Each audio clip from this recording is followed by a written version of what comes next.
Chapter number 16 our earth. Students, आज हम इस चैप्टर में अपनी पृथ्वी के बारे में पढ़ेंगे। The sun and the 8 planets that revolve around it form our solar system.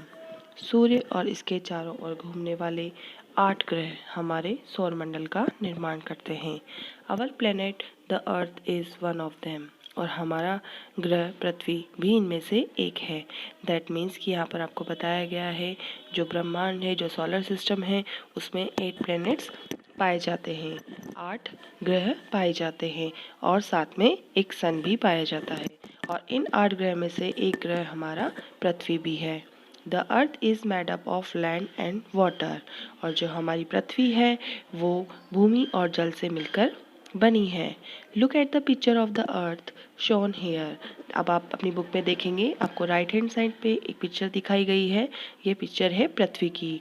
The blue part is water and the green part is the land. इसमें जो ब्लू वाला पार्ट है वो आपका पानी वाला हिस्सा है और जो इसमें ग्रीन वाला पार्ट है वो आपका लैंड वाला, भूमि वाला हिस्सा है। As you can see, there is more water than land. Because of more water, the earth appears blue when seen from space. Therefore, it is sometimes called the blue planet. The layer of air that is found around the earth is called the atmosphere. अब देखिए, आपको जो picture दी गई है अर्थ की, इसमें mostly part हमारा water वाला हिस्सा है और ये वाटर वाला हिस्सा हमें ब्लू कलर का शो हो रहा है। इसका कलर ब्लू होने के कारण इसे ब्लू प्लेनेट भी कहा जाता है क्योंकि यहाँ पर पानी अधिक पाया जाता है।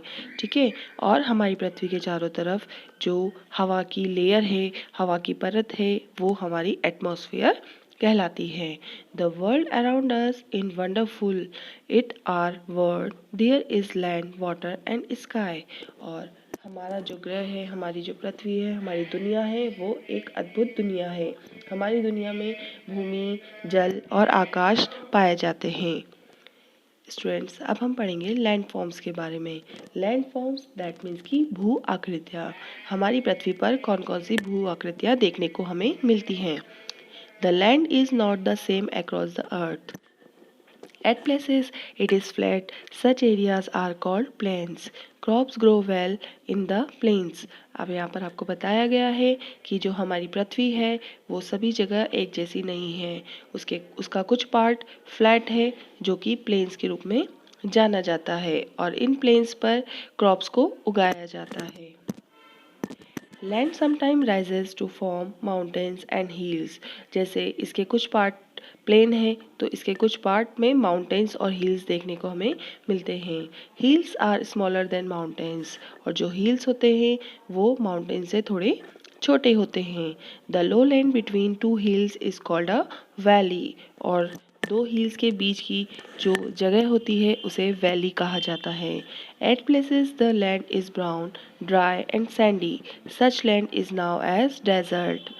अब आपको बताया गया है कि कुछ जगह ऐसी होती है जो कि ब्राउन कलर की होती है, सूखी हुई होती है और वहाँ पर रेत ही रेत पाई जाती है। तो उन हिस्सों को, उस भूमि के हिस्से को हम डेजर्ट के नाम से जानते हैं। Nothing much grow in the desert. और जो डेजर्ट होते हैं वहाँ पर कुछ भी नहीं उगाया जा सकता है। You can see the sun and clouds in the day sky. आपने दिन के समय में आसमान में सन और क्लाउड्स देखे हैं। The moon and the stars can be seen in the night sky. और रात के समय में हमें स्काई में मून और स्टार्स देखने को मिलते हैं। अब हम पढ़ेंगे वाटर के बारे में। वाटर के बारे में, जल के बारे में। More than 3/4 of the surface of the earth is covered by water. हमारी पूरी पृथ्वी में 3/4 हिस्सा पानी से ढका हुआ है।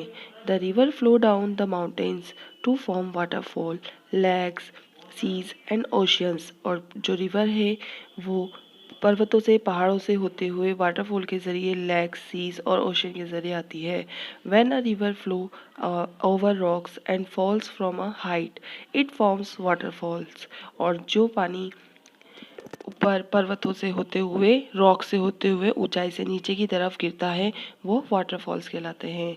The water from the mountains is usually clean till it reaches the plains. Here after the river get polluted because factories dump their waste in them। all the waste from the cities is also dumped into river and seas. अब जो पानी पर्वतों से पहाड़ों से होते हुए हम तक पहुंचता है नदी के रूप में, वो पानी साफ होता है। लेकिन जब वो नदी का रूप लेता है और सिटीज़ में बहता है तो वहाँ पर फैक्ट्रीज से का कचरा जो होता है और जो घरों का कचरा होता है वो सब उसमें जाकर मिल जाता है। इससे उसका पानी पॉल्यूटेड हो जाता है, प्रदूषित हो जाता है। Lakes and ponds are smaller than river, और इसी तरीके से आपको बताया गया है कि जो लेक्स और पोन्ड्स होते हैं वो रिवर से छोटे होते हैं। They are surrounded from all sides by land, वो चारों तरफ से भूमि से घिरे हुए होते हैं। Ocean and seas are very large water bodies, और जो ओशियंस और सीज़ है, सागर और महासागर हैं, वो सबसे ज़्यादा लार्ज वाटर बॉडीज़ में से एक हैं। अब हम पढ़ेंगे एयर के बारे में। All living things need air to live. जैसा कि हमें पता है कि जिस तरीके से हमें वाटर की आवश्यकता होती है, पानी की नीड होती है, उसी तरीके से हमें एयर की भी नीड होती है, हवा की भी ज़रूरत होती है अपने जीवन जीने के लिए। Animals, plants and human beings need air to breathe. Animals, plants और ह्यूमन बींग्स सभी को सांस लेने के लिए हवा की ज़रूरत है। Without air all living things will die. बिना हवा के सभी लिविंग थिंग्स मर जाएंगी, कोई भी जीवन नहीं जी पाएगा। We can feel air when it moves. जब हम मूव करते हैं तब हम हवा को फील करते हैं, महसूस करते हैं। Moving air is called wind, और जो मूविंग एयर होती है उसे विंड कहा जाता है। अब अब आपको बताया गया है एयर हेल्प अस, एयर की मदद से हम क्या क्या कर सकते हैं। Air is very important to us, जो हवा है वो हमारे लिए बहुत ही ज़्यादा इम्पोर्टेंट है। इट इज़ वेरी यूज़फुल, ये हमारे लिए यूज़फुल है। It help us in many way, और ये हमें कई तरीके से मदद करती है। फर्स्टली देखिए, आपको यहाँ दिया गया है aeroplanes, boats and kites need air to fly. Aeroplanes, boats and kites need air to fly. Aeroplanes, boats और काइट को फ्लाई करने के लिए एयर की आवश्यकता होती है। All these are filled with air. अब आप यहाँ पे देखिए, आपको पिक्चर्स दी गई है फुटबॉल की, टायर की और बलून की। इन सबको भी फिल करने के लिए हमें एयर की नीड होती है। Then clothes need air to dry, और कपड़ों को सुखाने के लिए भी हमें हवा की, एयर की आवश्यकता होती है। Birds need air to fly, और जो पक्षी होते हैं उन्हें आसमान में उड़ने के लिए एयर की नीड होती है। A swing goes high if there is wind. Next अब हम पढ़ेंगे, अभी हमने पढ़ा कि किस तरीके से हमें हवा की हेल्प चाहिए होती है। अब हम पढ़ेंगे clean air. We need clean air to breathe. Dirty air can make us ill. हम सभी को सांस लेने के लिए साफ हवा की ज़रूरत होती है, स्वच्छ हवा की ज़रूरत होती है। अगर हवा डर्टी हुई तो हम सब बीमार पड़ जाएंगे। At some places there is a lot of smoke from factories and vehicles. कुछ जगहों पर कई ज़्यादा फैक्ट्रियों का धुआं और व्हीकल्स का धुआं देखने को हमें मिलता है। Some people burn garbage with pollute the air, और कुछ लोग गार्बेज को जलाकर भी हवा को प्रदूषित करते हैं। दिस कॉज पॉल्यूशन, और जिसकी वजह से क्या होता है, पॉल्यूशन होता है। दैट मीन्स कि हमारी जो एयर है वो पॉल्यूट हो जाती है, प्रदूषित हो जाती है, जिसकी वजह से पॉल्यूशन बढ़ता है। Polluted air is very harmful for living things, और जितने भी लिविंग थिंग्स हैं उन सभी के लिए पॉल्यूटेड एयर बहुत ही ज़्यादा हार्मफुल है। तो यहाँ पर आपको बताया गया है कि हमारी जो एयर है, हमारी जो हवा है, हमारे वातावरण में जो हवा है वो किस तरीके से पॉल्यूटेड होती है। जो फैक्ट्रियों से जो धुआं निकलता है, व्हीकल्स से जो धुआं निकलता है, या फिर जो गार्बेज हम लोग जला देते हैं उनसे जो धुआं निकलता है, उस धुएं वो धुआं जाकर एयर में मिक्स हो जाता है, जिससे कि एयर पॉल्यूटेड होती है। Trees are very important for keeping air clean. जो ट्रीज़ होते हैं, जो पेड़ पौधे होते हैं, वो बहुत ही ज़्यादा इम्पोर्टेंट होते हैं हवा को साफ़ सुथरा रखने के लिए। They take it the dirty air and give out clean air. If we cut trees then who will clean our air, so plant more trees. अब आपको यहाँ बताया गया है कि हमारे वातावरण को साफ और स्वच्छ रखने के लिए, हवा को एकदम स्वच्छ रखने के लिए हमें पेड़ पौधों की आवश्यकता होती है। यदि हम सारे पेड़ पौधों को काट देंगे तो क्या हमारी एयर क्लीन रह पाएगी? नहीं। इसलिए हमें अधिक से अधिक पेड़ लगाने चाहिए और पेड़ों को कम काटना चाहिए। अब देखिए यहाँ पर आपको 2 पिक्चर्स दी गई है। फर्स्ट पिक्चर में बताया गया है burning leaves and garbage gives out smoke which pollute air. अब यहाँ पर देखिए गार्बेज को जलाया जा रहा है, लीव्स को जलाया जा रहा है, जिससे क्या हो रहा है, धुआं निकल रहा है और यही धुआं फिर हमारी हवा में मिक्स हो जाता है और एयर को पॉल्यूट कर देता है, प्रदूषित कर देता है।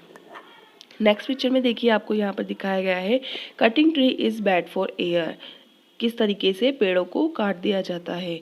अगर हम ज़्यादा से ज़्यादा पेड़ों को काटेंगे तो जब पेड़ ही ख़त्म हो जाएंगे तो हमारी एयर को कौन साफ रखेगा, कोई नहीं। तो फिर वो एयर पॉल्यूटेड रहेगी और हमारे लिए हार्मफुल बन जाएगी। इसलिए हमें अधिक से अधिक क्या लगाने चाहिए, पेड़ पौधे लगाने चाहिए। Taking care of the world. The world has many beautiful things. These are nature gift to us. हमारी पूरी दुनिया में बहुत सारी सुंदर वस्तुएं हैं और ये सभी हमें नेचर के द्वारा गिफ्ट की गई हैं। We have water and air around us. हमारे चारों तरफ पानी और हवा है। We have trees and plants that give us flowers and fruits. और उसी तरीके से हमारे चारों तरफ कई सारे पेड़ पौधे भी हैं जो हमें फ्लावर्स और फ्रूट्स देते हैं। The world is our home. और ये संसार हमारी दुनिया है, हमारा घर है। We share it with all the other plants and animals. We take care of the things and people is our home. In the same way, we must take care of all the animals and plants in this world. We must not kill animals, we should be kind of them. We must not cut trees, we should take care of nature. अब यहाँ पर आपको बताया गया है कि ये जो पूरा संसार है ये हमारा घर है और इसको साफ रखना, इसको स्वच्छ रखना हमारी जिम्मेदारी है। में हम हमारे सिवाय प्लांट्स भी होते हैं और एनिमल्स भी होते हैं और हमें इन सभी चीज़ों की देखभाल करनी चाहिए। हमें जानवरों की भी देखभाल करनी चाहिए, उनके साथ बुरा बर्ताव नहीं करना चाहिए, उन्हें नहीं मारना चाहिए, हमें उन पर दयालु रहना चाहिए, दया करनी चाहिए। साथ ही साथ हमें पेड़ पौधों को भी नहीं काटना चाहिए और हमें अपने नेचर की केयर करनी चाहिए।